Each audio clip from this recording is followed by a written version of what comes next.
Vamos a abrir nuestras Biblias, hermanos, en el libro de Jeremías, en el capítulo 17. Vamos a leer unos versículos aquí que conocemos muy bien, por lo menos el versículo 5. Jeremías, capítulo 17, vamos a leer del versículo 1 al 10, pero el versículo 5 es este versículo muy conocido, que dice: así ha dicho Jehová, dice: maldito el varón que confía en el hombre y pone carne por su brazo, y su corazón se aparta de Jehová. La Reina Valera, el 85, traduce esta parte: pone carne por su brazo, dice, se apoya en lo humano. Maldito, dice, el varón que confía en el hombre y se apoya en lo humano para apartar su corazón del Señor, de Jehová nuestro Dios. Dice el versículo 1: el pecado de Judá escrito está con cincel de hierro y con punta de diamante. Esculpido está en la tabla de su corazón y en los cuernos de sus altares, mientras sus hijos se acuerdan de sus altares y de sus imágenes de acera, que están junto a los árboles frondosos y en los collados altos, sobre las montañas y sobre el campo. Todos tus tesoros entregaré, dice, al pillaje, por el pecado de tus lugares altos en todo tu territorio. Y perderás la heredad que yo te di, y te haré servir a tus enemigos en tierra que no conociste, porque fuego habéis encendido en mi furor, que para siempre arderá. Y entonces dice: así ha dicho Jehová, maldito el varón que confía en el hombre y pone carne por su brazo, y su corazón se aparta de Jehová. Será como la retama en el desierto, y no verá cuando viene el bien, sino que morará en los sequedales en el desierto, en tierra despoblada y deshabitada. Bendito el varón que confía en Jehová y cuya confianza es Jehová, porque será como el árbol plantado junto a las aguas, que junto a la corriente echará sus raíces, y no verá cuando viene el calor, sino que su hoja estará verde, y en el año de sequía no se fatigará, ni dejará de dar fruto. Engañoso es el corazón más que todas las cosas, y perverso, ¿quién lo conocerá? Yo, Jehová, que escudriño la mente, que pruebo el corazón, para dar a cada uno según su camino, según el fruto de sus obras. Hermanos, el tema de esta mañana es tiempo de confiar solo en Dios. Yo creo que, hermanos, lo que estamos viviendo, ¿verdad?, como país, en el mundo entero, pero especialmente en nuestro país, creo que nos llama, hermanos, a volver nuestros ojos y volver nuestro corazón solamente en nuestro Dios. Cuando todas las cosas en las que podemos confiar, en las que hemos confiado, se caen, ¿verdad?, se derrumban, al final solo queda Dios, solo queda el Señor. Y eso es lo que el Jeremías le está hablando a la nación de Israel en estos versículos. Acuérdese, el libro de Jeremías es un libro principalmente de juicio. Jeremías profetizó, predicó antes del cautiverio de Israel, durante el cautiverio de Jerusalén, y también profetizó posterior al cautiverio de Jerusalén, durante todo ese período. Y Jeremías advirtió, ¿verdad?, del juicio de Dios, y eso es lo que está haciendo aquí. Jeremías advirtió al pueblo de que Dios estaba airado contra ellos, porque ellos lo habían dejado. Ese fue el pecado principal de ellos. Ellos dejaron a Dios, lo sustituyeron con otras cosas. Y entonces Jeremías les está, hermanos, anunciando el juicio, pero al mismo tiempo les llama a arrepentirse. Y la segunda parte del libro de Jeremías habla acerca de la esperanza, ¿verdad?, de la restauración que vendría después de los 70 años de cautiverio, y de cómo el Señor los iba a restaurar a la tierra después de haberlos disciplinado por 70 años en el cautiverio allá en Babilonia. Ese es dijéramos a grandes rasgos lo que trata este libro. Pero si ustedes ven el versículo 1, hermanos, Dice el pecado de Judá. Esta porción, esta parte, esta profecía de Jeremías va especialmente a Judá, que posteriormente iba a ser llevada cautiva por Nabucodonosor, ¿verdad? Se recuerdan, a Babilonia.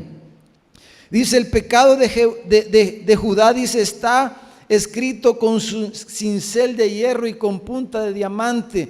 Lo que quiere decir es que estaba, bueno, como dice después, esculpido está, dice, en la tabla de su corazón y en los cuernos de sus altares. O sea, era común en aquellos días, hermanos, que los pueblos, las gentes, grababan, así como hoy se graban en la piel las personas. En aquel entonces grababan en los cuernos de los altares, en los templos, grababan los nombres de sus dioses, de sus ídolos. Era la costumbre de los pueblos. Y entonces Jeremías les dice, así como los pueblos graban sus ídolos en sus altares, así ha hecho mi pueblo, les han imitado, dice. Y no solamente en sus altares, pero en sus mismos corazones está grabado los nombres de sus ídolos. Y cuando dice que estaba esculpido, se refiere a que era algo que estaba tan ya enraizado en el corazón de los judíos, del pueblo de Dios, que estaba tan enraizado su pecado, tan grabado, que era prácticamente imposible de borrarlo, de limpiarlo, de quitarlo de sus corazones. Y su pecado, hermanos, como podemos ver ahí en el versículo 1 y 2 y versículo 3, el pecado de Judá que el Señor le está reclamando aquí era más que todo en el sentido de su idolatría. Su idolatría.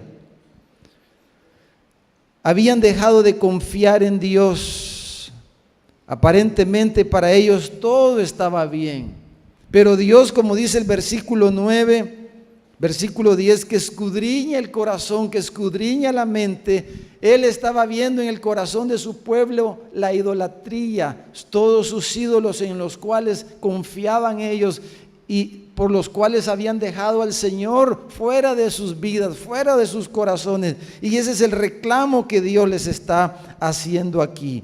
Si ustedes ven ahí mismo en Jeremías, veamos el capítulo 2, versículo 4 al 6, Jeremías capítulo 2, para que podamos ver un poquito el contexto, ¿verdad? De todo, por qué Jeremías habla de esta manera aquí, en el capítulo 2, versículo 4 al 6.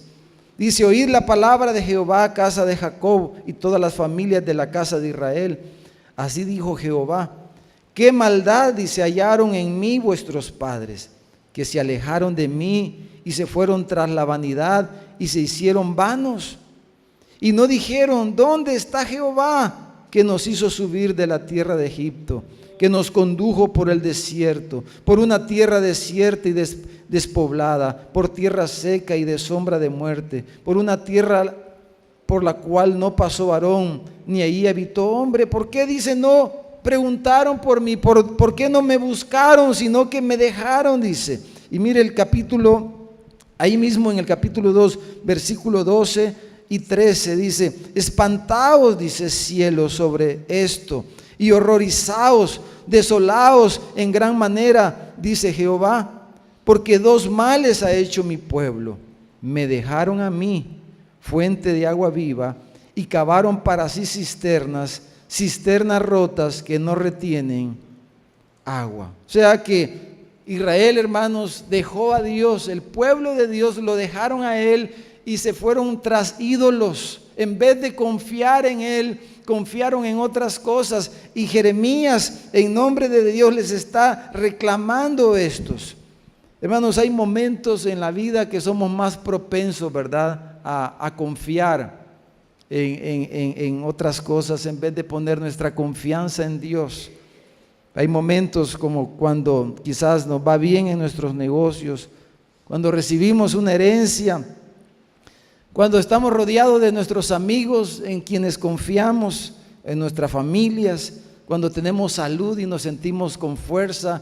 En todos estos momentos, cuando quizás personas que nos conocen llegan a posiciones importantes, ¿verdad?, en el gobierno, o a empresas o personas que nos quieren, están bien. Nosotros todas esas cosas nos pueden llevar a confiar en estas cosas, a confiar en lo que poseemos, en lo que hemos recibido, en lo que tenemos, ¿verdad? Esos momentos somos más propensos a olvidarnos de Dios, que es Dios quien nos sostiene. Amén, hermano. En esos momentos somos propensos a caer en este pecado que habían caído ellos. Y entonces es lo que estamos viendo aquí, hermano. Yo recuerdo y quiero recordar, hermanos, esta mañana, al meditar en estos versículos, el pecado que cometimos como iglesia algunos años atrás, el pecado como iglesia evangélica, ¿verdad? Hace ya algunos años atrás, cuando el gobierno iba a cambiar de partido, ¿verdad? Fue triste durante esos años, durante esa campaña política, ver casi eso fue generalizado al hablar con diferentes pastores, al ver otros hermanos de otras iglesias y aún aquí mismo nosotros. Fue triste realmente ver a la iglesia dividirse, ¿verdad? Quizás ya se nos olvidó a nosotros, pero fue triste ver a la iglesia dividirse por colores políticos. ¿Se recuerdan, hermano? ¿O ya se nos olvidó? Bueno, Dios me estaba recordando de eso al leer estos versículos. Porque, hermano, la iglesia en nuestro país confió o ha confiado en que los políticos van a resolver los problemas de nuestro país, ¿verdad? Nosotros, la iglesia, confiamos en eso. Y eso fue realmente triste. Pero lo que la Biblia dice, por ejemplo, en 1 Timoteo capítulo 2, versículo 1 al 3, dice que debemos orar por los que están en eminencia, los que están en posiciones de autoridad. Debemos de orar por ellos, dice la Biblia. Pero, hermanos, independientemente de quién está en el gobierno, quién está en esta posición o en esta otra posición, nuestro Dios sigue siendo nuestro Dios, hermano. Jesús es, como le cantamos esta mañana, Él es el que está sentado en el trono, Él es el que gobierna, Él es el que reina. Y este es un llamado que hace Jeremías, que le hacía a su pueblo a confiar en Dios, que no confiaran en Egipto, que no confiaran en los gobernantes de otras naciones, que no confiaran en sus fuerzas, que no confiaran en cosas humanas, sino que confiaran en Él, en su Dios. Pero ellos lo habían dejado, lo habían sustituido y se habían ido en pos de otros dioses, habían dejado a Dios. Nuestra confianza debe de ser solamente Él. Pero qué triste fue, hermanos, ver a la iglesia, ¿verdad?, llenarse de proselitismo y dividirse por colores políticos. Ahora nosotros, ya se nos olvidó eso quizás, pero hermanos, quizás, no voy a decir que a Dios no, pero quizás a Dios no se le ha olvidado eso que pasó 7, 8 años atrás en nuestro país, en medio de la iglesia. A Dios quizás no se le ha olvidado eso, lo que pasó en medio de la iglesia. Nosotros tenemos mala memoria normalmente, pero Dios tiene una muy buena memoria, hermano. Dios no se le olvidan las cosas tan fácilmente. Y como leímos aquí en estos versículos, Dios dice es un Dios celoso. Dios es un Dios celoso.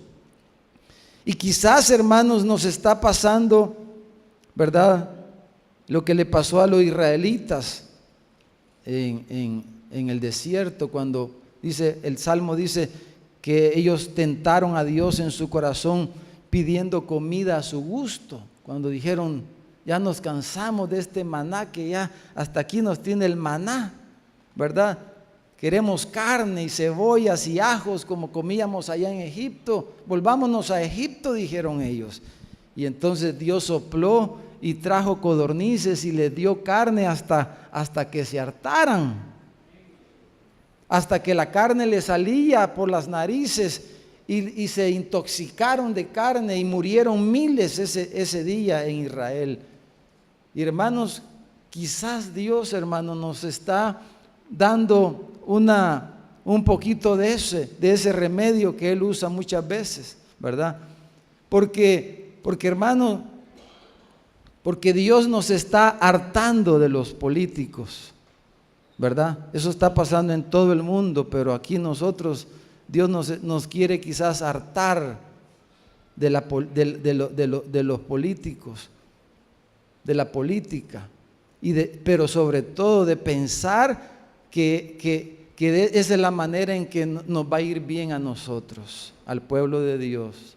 Quizás Él nos quiere curar de una manera tan bien que nosotros ya no volvamos, que quedemos inmunizados a pensar que porque este o aquel está en una posición de autoridad en el gobierno, donde quiera que esté, que entonces por esas cosas al pueblo de Dios le va a ir bien.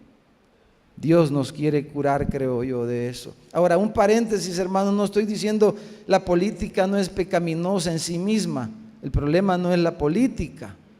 El problema somos las personas, ¿verdad? Es como el vino. El problema no es el vino. Usted usa vino para cocinar quizás y quedan bien las comidas, ¿verdad? Con un poquito de vino.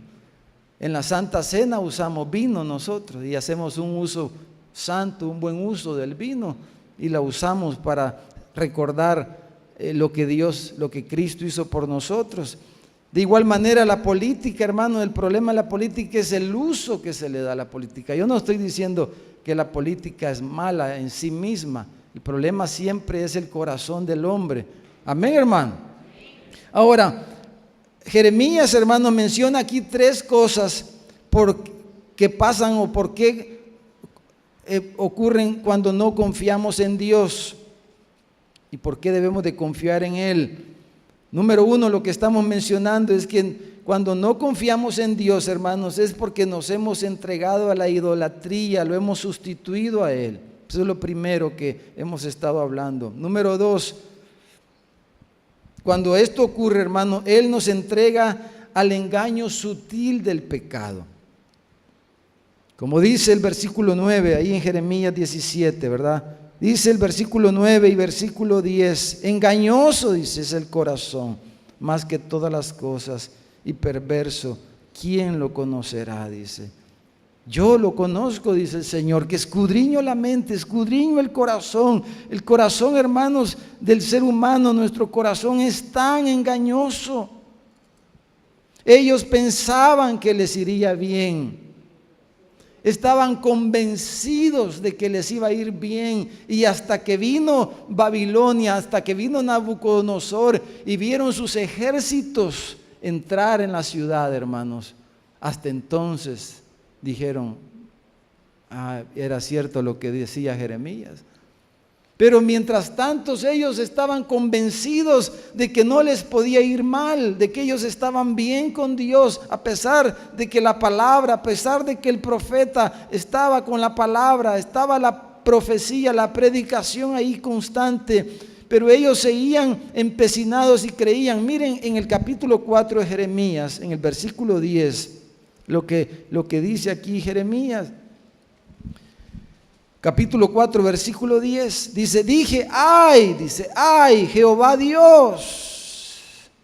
Dice, verdaderamente en gran manera has engañado a este pueblo. ¿Quién había engañado al pueblo? ¿Quién, hermano? Dios los había engañado, dice. No porque Dios sea mentiroso, sino que Dios los había entregado, los había dejado a su propio corazón, al engaño de su propio corazón. Dice, en gran manera has engañado a este pueblo y a Jerusalén, diciendo, paz tendréis. Pues la espada, dice, ha venido hasta el alma.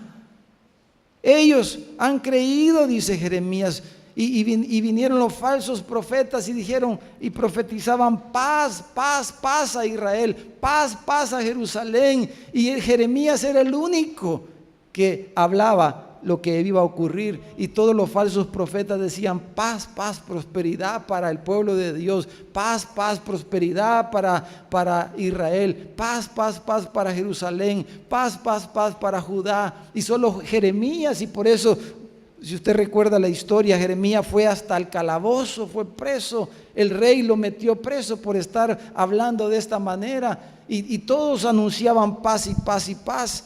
Pero Jeremías dice, ay, cuando él miraba con claridad lo que iba a pasar, dice, ay Señor, dice, ¿cómo este pueblo ha sido engañado? ¿Cómo lo has engañado? ¿Cómo has permitido que sea engañado pensando que todo va a ir bien, que todo va a estar excelente?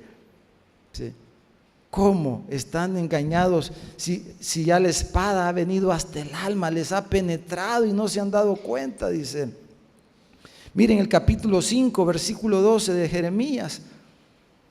Dice 5:12, negaron a Jehová y dijeron, Él no es y no vendrá mal sobre nosotros, ni veremos espada ni hambre, decían. Dice, negaron a Dios, negaron al Señor, negaron su palabra y ellos decían, Él no es, eso no puede hacerlo Dios. No vendrá mal sobre nosotros si Él nos ama, Dios nos ama. Ni veremos espada ni hambre, decían ellos. Estaban tan convencidos. Miren el capítulo 6 ahí en Jeremías. Y como estaban tan convencidos, hermanos, ellos no trataban el problema, no sanaron la herida como debía ser sanada. Mire, versículo 14, Jeremías 6:14. Dice, y cuando curan la herida de mi pueblo con liviandad, dice, diciendo paz, paz, y no hay paz.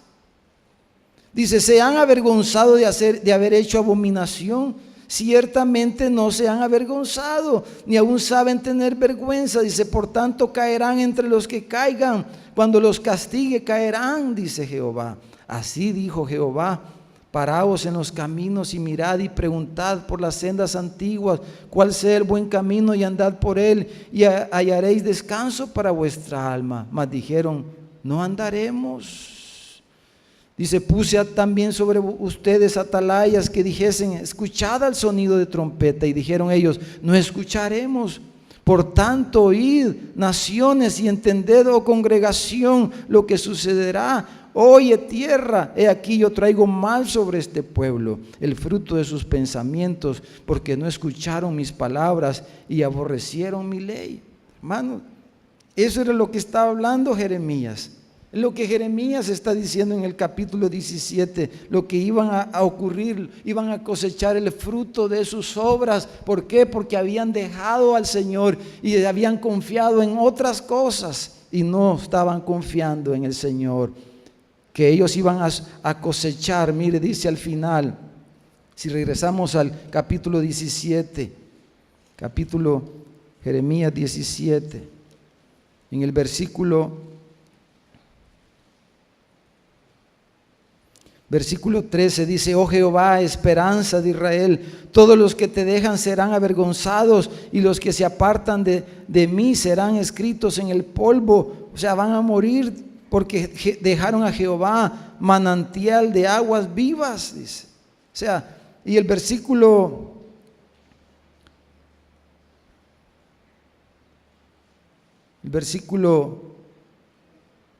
10 dice, yo Jehová que escudriño la mente, que pruebo el corazón, dice, para dar a cada uno según su camino, según el fruto de sus obras. Entonces, hermanos, ese es lo otro.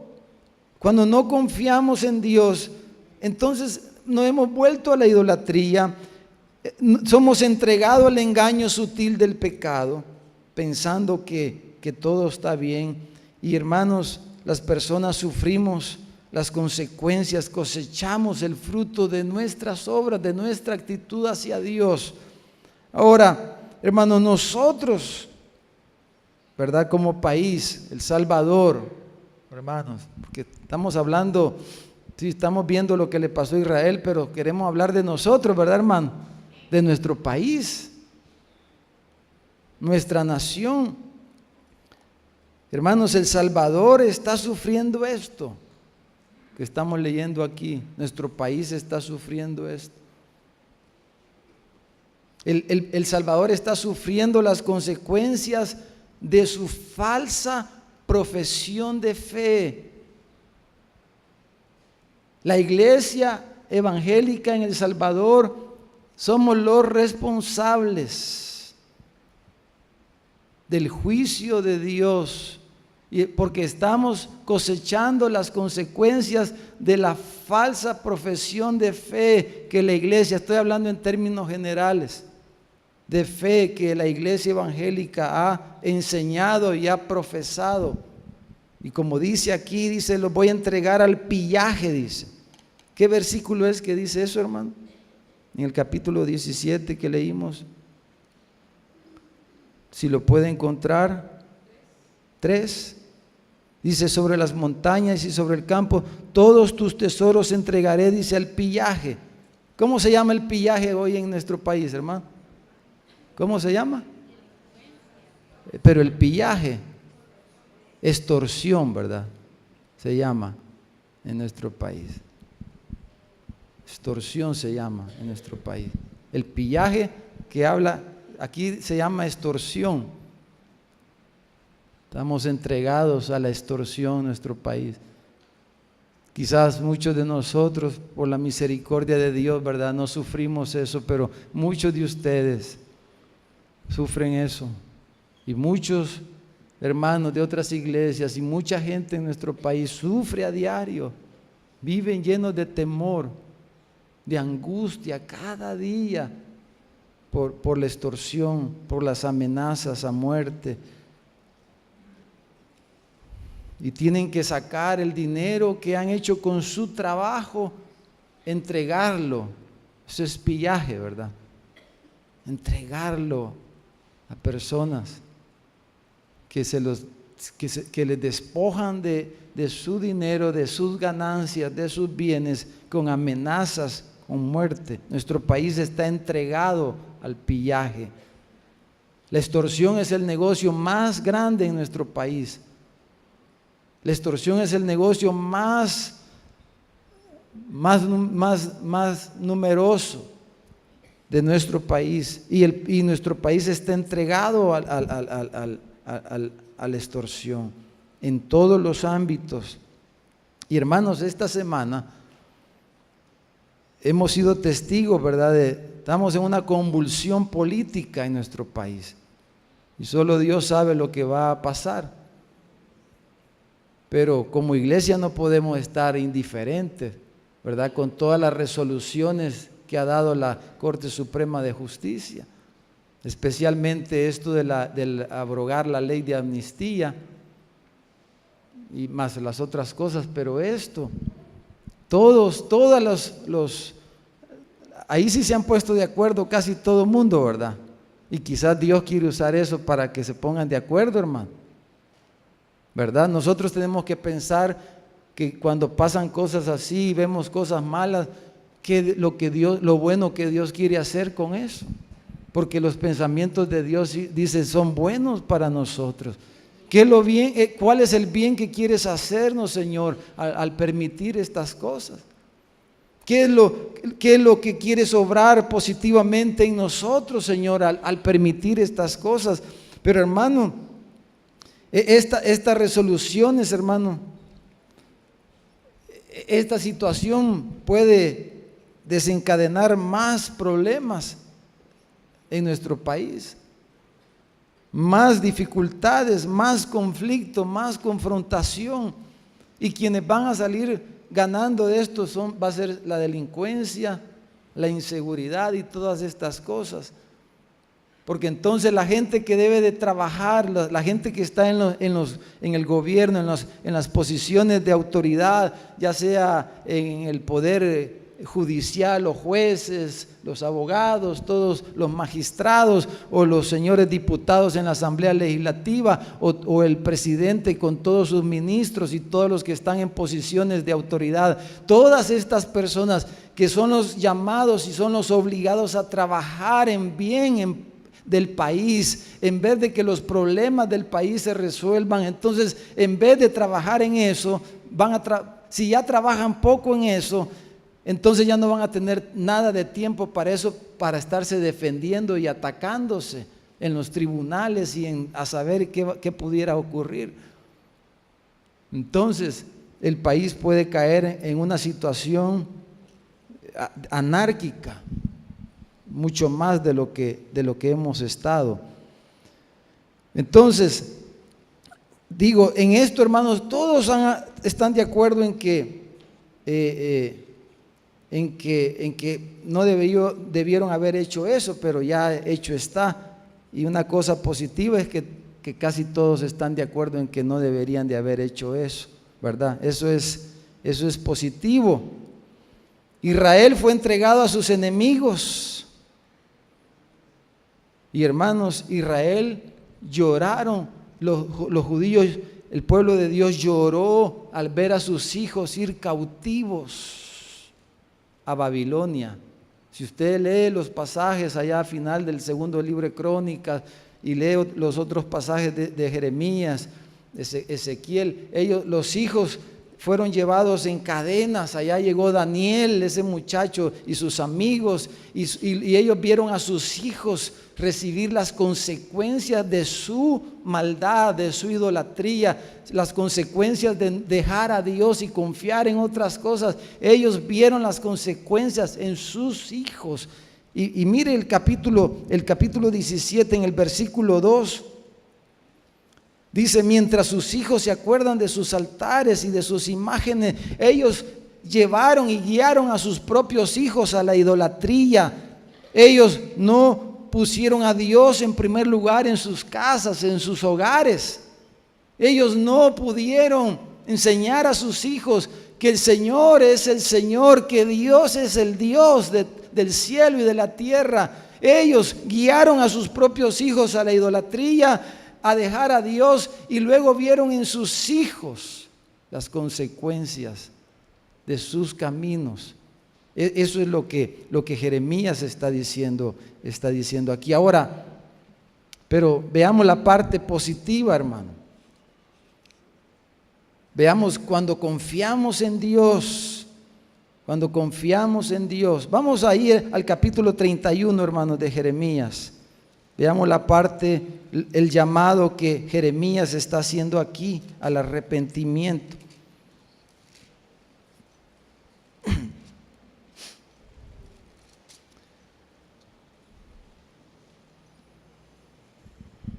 Entonces, Jeremías habla de los frutos de confiar en Dios. Los frutos, iba a ser como un árbol, dice, plantado junto a corrientes de aguas, cuyo fruto no iba a fallar, su hoja iba a estar verde, ¿verdad? Es un símil lo que dice el Salmo 1. Ahora, si lo vemos al revés, hermanos, ¿qué consecuencias estamos viendo? ¿Qué fruto estamos cosechando en nuestro país? ¿Bueno o malo, hermano? Malo, ¿verdad? Entonces, si el fruto que estamos cosechando es malo, ¿hemos andado o hemos caminado con Dios o no hemos estado caminando con Dios? No hemos estado caminando con Dios, ¿verdad? Si el fruto que estamos cosechando no es bueno, es porque no hemos estado caminando con Dios. Así, eso es lo que es de simple.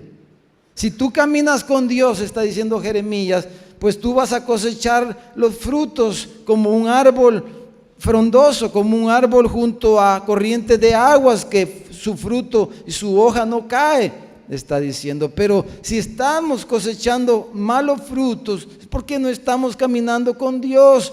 Entonces, hermanos, necesitamos una reforma profunda, un cambio profundo en el corazón. Y, hermanos, debemos comenzar la iglesia. Y si hablamos de la iglesia, ¿qué tal si pensamos nosotros esta mañana? Debemos de comenzar nosotros. Y si lo traemos más cerquita, que Señor, quiero comenzar yo, Señor. Y hermanos, que podamos esta mañana de alguna manera examinarnos y decir: Señor, ¿qué es lo que estamos viendo a nuestro alrededor? Ay, hermano, pero yo estoy bien, pero es que por aquel otro, es que el problema son aquellos, podemos decir, y nosotros quitarnos del problema y pensar y decir: estoy bien. Pero la Biblia no nos enseña eso, ¿verdad? Cuando el Señor se le apareció a Abraham, le dijo: yo no voy a destruir Sodoma y Gomorra. Si hubieran 50 justos ahí, yo no destruyo esa ciudad. pero no habían 50. Si hubieran 40, dice, si hubieran 20, si hubieran 10, hasta 10 llegó. Pero no habían 10 justos. Hermanos, si hubieran 10 justos aquí en nuestro país, si hubieran 10 justos entre nosotros, si habemos 10 justos, si hay 10 justos, entonces no podemos extraernos de la situación que estamos viviendo, que vive nuestro país, nuestras ciudades, nuestros vecindarios, nuestros hermanos. No podemos extraernos. Muchos de nosotros quizás pues no estamos sufriendo mayor cosa por la misericordia de Dios, pero no podemos extraernos de la problemática que estamos viviendo, porque el agua nos puede alcanzar. Entonces necesitamos un cambio, una reforma, y es lo que Jeremías les está diciendo aquí. ¿A dónde debía de darse la reforma en la vida de ellos, hermanos? Según lo que hemos leído en capítulo 17. ¿Qué era lo que él escudriñaba? El corazón. Entonces lo que Dios les está diciendo, yo no estoy viendo lo externo de ustedes. Yo lo que estoy escudriñando es tu mente, tu corazón, está diciendo. Eso es lo que yo estoy escudriñando.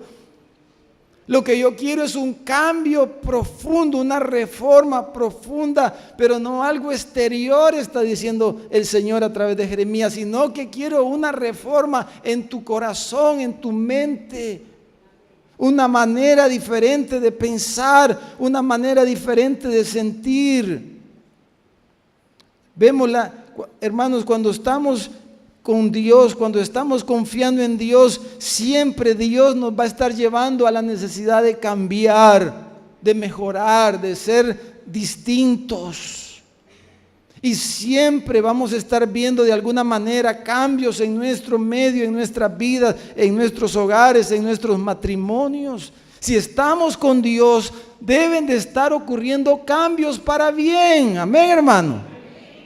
Porque no podemos estar con Dios sin que haya cambio, porque Dios, el Espíritu Santo, está obrando. Si está con nosotros, está obrando el Espíritu Santo, está obrando la palabra de Dios. Entonces deben de estar ocurriendo cambios, transformación en la vida de nosotros, en la vida de su pueblo. Es lo que está diciendo Jeremías. Y les está diciendo, vean el fruto que están cosechando. No pueden estar caminando. Ustedes creen que están bien conmigo, les está diciendo, pero vean el fruto que están cosechando. Yo estoy viendo su mente y su corazón. Entonces, ¿cómo está la iglesia en nuestro país? Pues no creo que esté muy bien por lo que está pasando. No hay cambios. Pero necesitamos una transformación. Hermanos, no se ve una mejora en ningún ámbito de nuestra sociedad salvadoreña.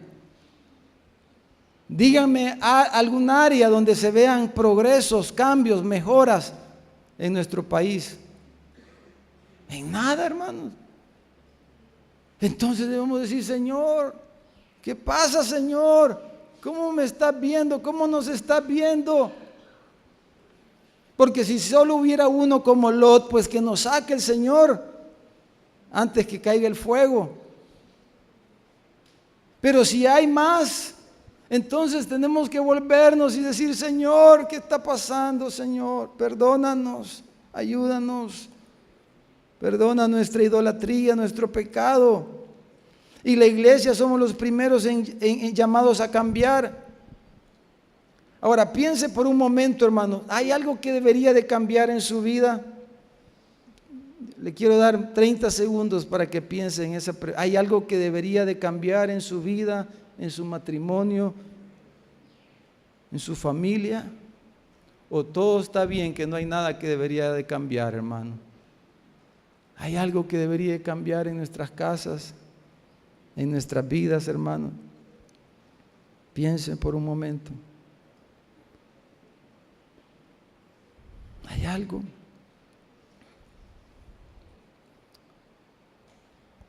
Hermanos, que no seamos como ellos, ¿verdad? Los judíos, los de Jerusalén.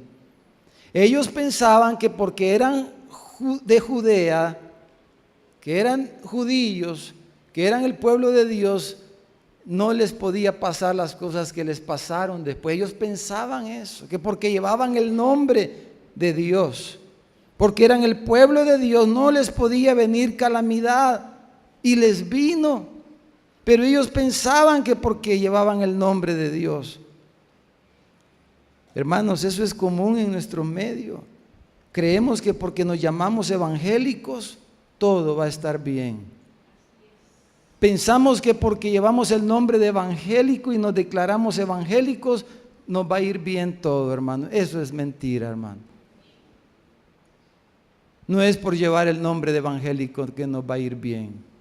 No. No es por llevar el nombre de evangélico que nos va a ir bien, que todo va a estar bien. Las cosas van de mal en peor en nuestro país y la iglesia sigue pensando que las cosas no pueden empeorar, que somos evangélicos, que estamos en el culto los domingos. Entonces, que por eso estamos con Dios y que Dios está con nosotros. Pero mire Jeremías 31, versículo 31. Hermanos, Dios mismo les promete algo aquí tan hermoso, mire. Dice, he aquí vienen días, dice Jehová, en los cuales haré nuevo pacto con la casa de Israel y con la casa de Judá. No como el pacto que hice con sus padres el día que tomé su mano para sacarlos de la tierra de Egipto. Acuérdese de los padres, ya hablamos. Dice, porque ellos invalidaron mi pacto, aunque yo fui un marido para ellos, dice Jehová. Yo los saqué de Egipto, hice un pacto con ellos, los hice una nación. Vieron mis obras en el Mar Rojo, vieron mis obras en el desierto, vieron mis obras cuando les di Canaán y los establecí como nación, les di reyes que ellos me pidieron. Pero ellos, dice, invalidaron mi pacto. Versículo 33, pero dice, este es el pacto que haré con la casa de Israel después de aquellos días, dice Jehová. Daré mi ley en su mente y la escribiré en su corazón, y yo seré a ellos por Dios y ellos me serán por pueblo. Y no enseñará más ninguno a su prójimo, ni ninguno a su hermano, diciendo, conoce a Jehová, porque todos me conocerán, desde el más pequeño de ellos hasta el más grande, dice Jehová, porque perdonaré la maldad de ellos y no me acordaré más de su pecado. Entonces, dice el Señor, es la promesa de cómo Dios iba a restaurarles, que iba a hacer un nuevo pacto. Y ese es al que nosotros hemos acudido, hermanos, por la gracia de Dios. El nuevo pacto, que cada domingo, ¿verdad? Nosotros cada primer domingo de mes recordamos el nuevo pacto que Dios hizo, ha hecho con su pueblo. Y nosotros somos parte de ese nuevo pacto. El pacto, ese nuevo pacto que Jesús selló con su propia sangre. Eso es lo que Jeremías les está hablando a ellos. Y yo hice un pacto con ustedes, pero ustedes lo invalidaron, por eso yo voy a hacer un nuevo pacto, dice el Señor. Y en ese nuevo pacto yo voy a escribir mis leyes en sus corazones y las voy a escribir en sus mentes, dice. Y entonces serán mi pueblo y yo voy a ser su Dios, dice.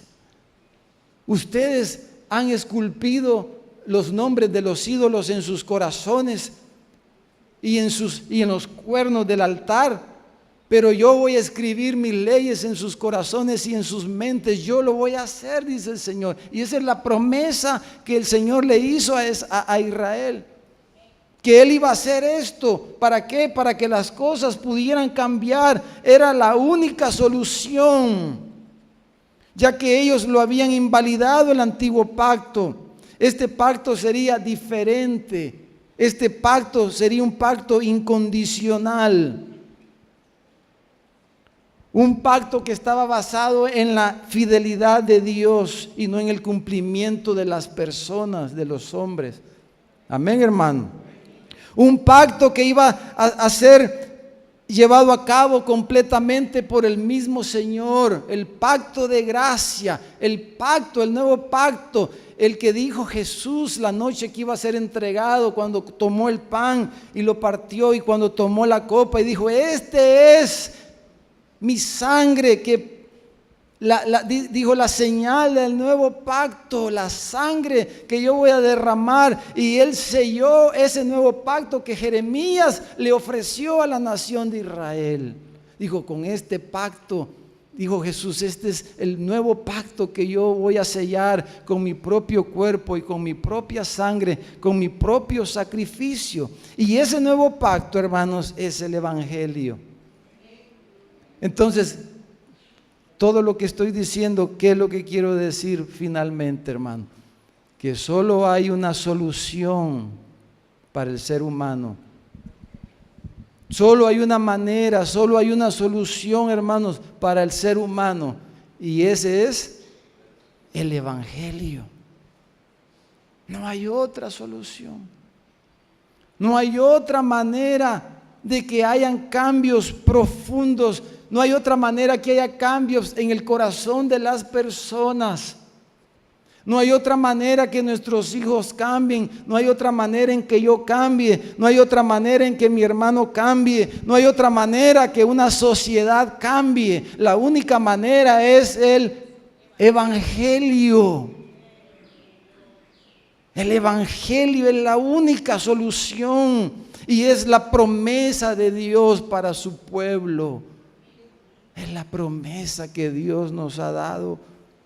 No hay otra forma, dice. Yo escudriño sus corazones y sus mentes, y lo que encuentro son sus ídolos, dijo el Señor.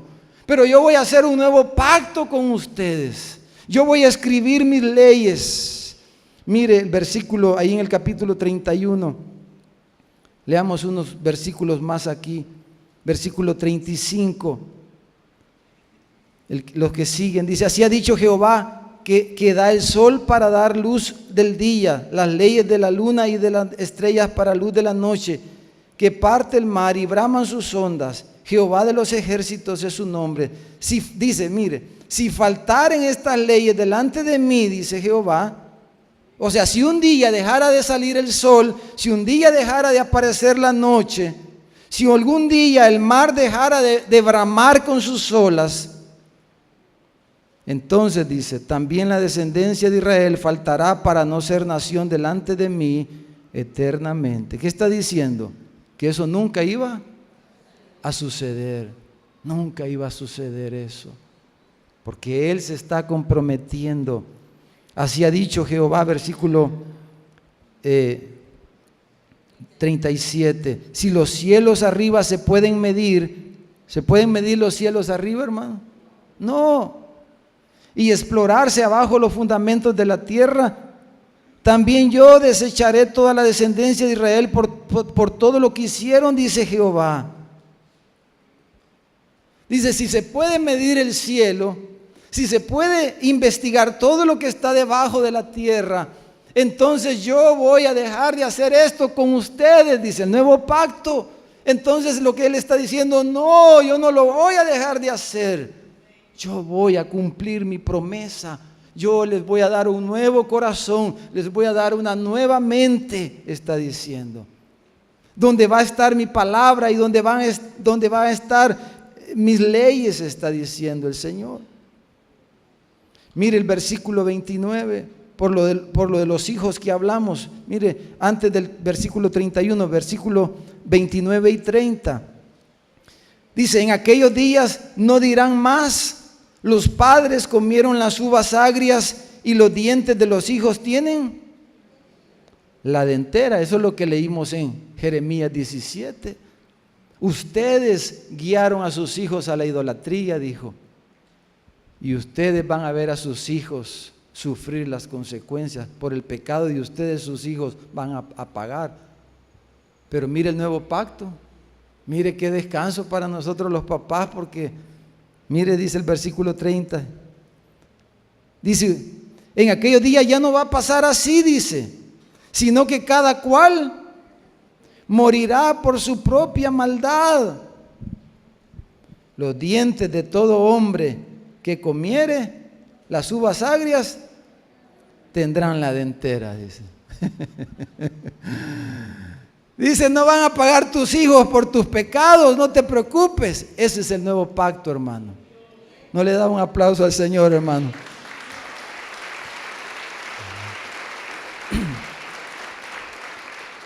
Pero quiero terminar con esto.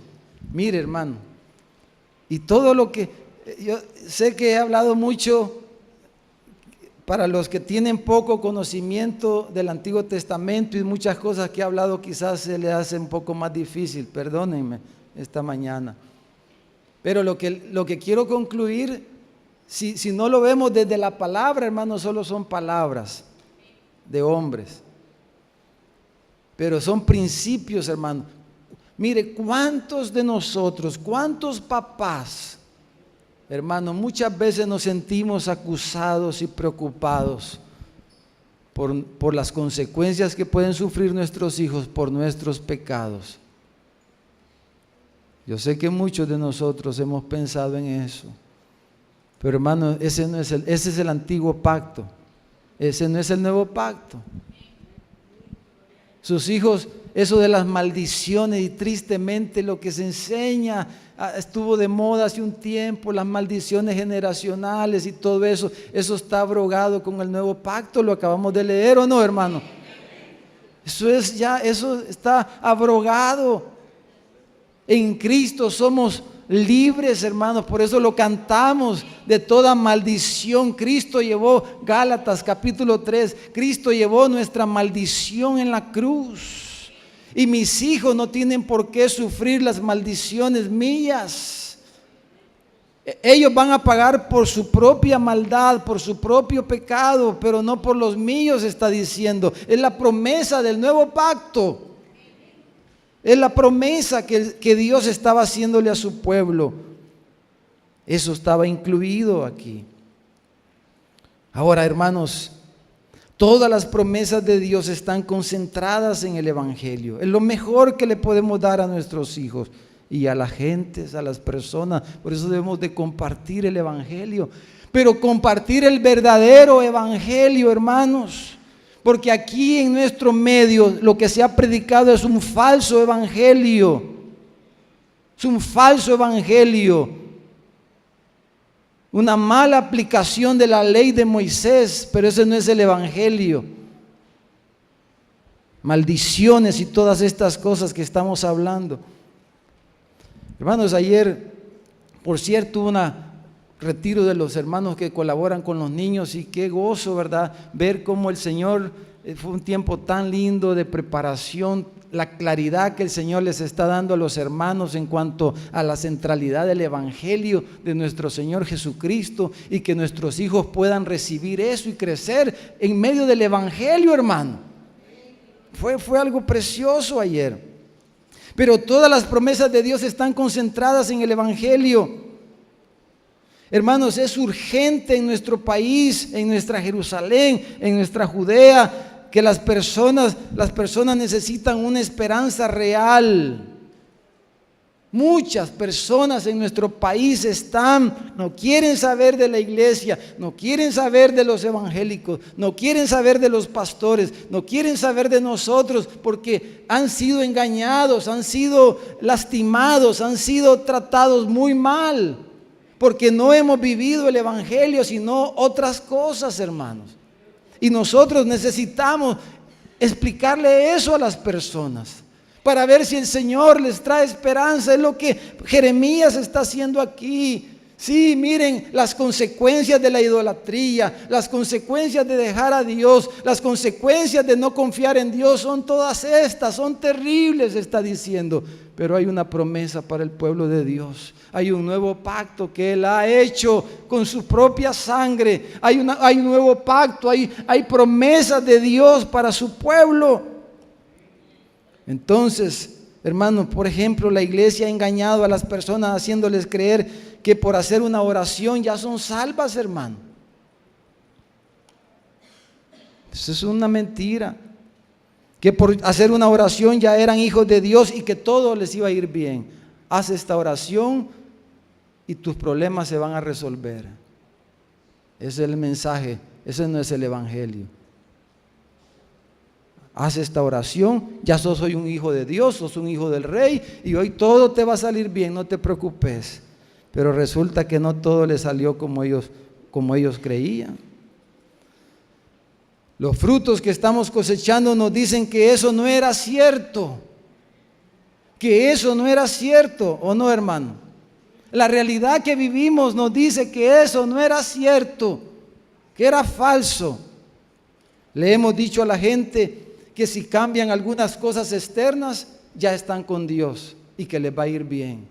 Deja de llevar aritos y Dios va a estar contigo. Ya hoy estás con Dios porque ya no usas aritos. Hoy ya no usas pintura, maquillaje, y hoy ya Dios está contigo porque ya no usas maquillaje. Y pensamos que porque no usamos maquillaje, que porque ya no usamos aritos, deja de usar pantalones y Dios ya está contigo. Hoy estás santa, estás con Dios porque ya no usas aritos, ya no usas maquillaje, ya no usas pantalones, hoy estás con Dios. Y te va a ir bien porque Dios está contigo. Pero ¿qué vemos en nuestro país, hermano? No vemos que Dios está con nosotros, que nos está yendo bien, que Dios está agradado con nosotros, con la iglesia en El Salvador. No vemos eso.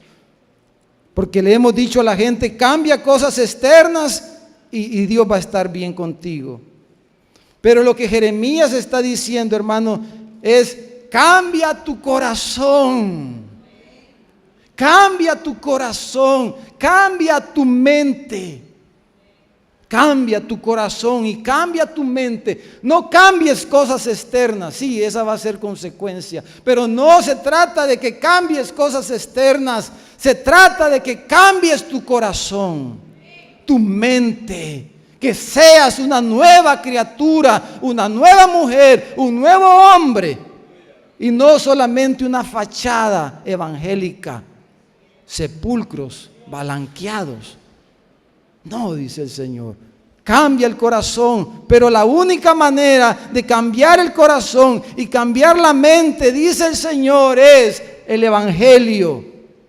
No puedes cambiar tu mente y tu corazón tú, no lo puedes hacer. Lo que Dios te pide no lo puedes hacer, pero Él ha hecho un pacto, el pacto de gracia, ha hecho un nuevo pacto en su sangre, para que tú puedas ser una nueva criatura, una nueva persona. Y como dice el Salmo 1, porque Jehová conoce el camino de los justos, mas la senda de los malos, dice, perecerá. Él conoce el camino de los justos, mas la senda de los malos, dice, perecerá. ¿Cuál es la senda que estamos caminando? Romanos capítulo 1 dice, porque el evangelio es poder de Dios a todo aquel que cree. Y el versículo 17 dice, porque en el evangelio dice, la justicia de Dios se revela por fe y para fe, como está escrito, mas el justo por la fe vivirá. En el evangelio dice, la justicia de Dios se revela. Hermano, solamente a través del evangelio podemos vivir una vida justa, hermano. Solamente cuando Dios transforma nuestra mente, nuestro corazón, no con cosas externas, no con apariencias, hermano. Vamos a orar esta mañana y pidámosle al Señor, en primer lugar, por nosotros mismos. Pidámosle por la iglesia, pidamos por nuestra iglesia, pidamos por la iglesia en El Salvador, pidamos por nuestro país.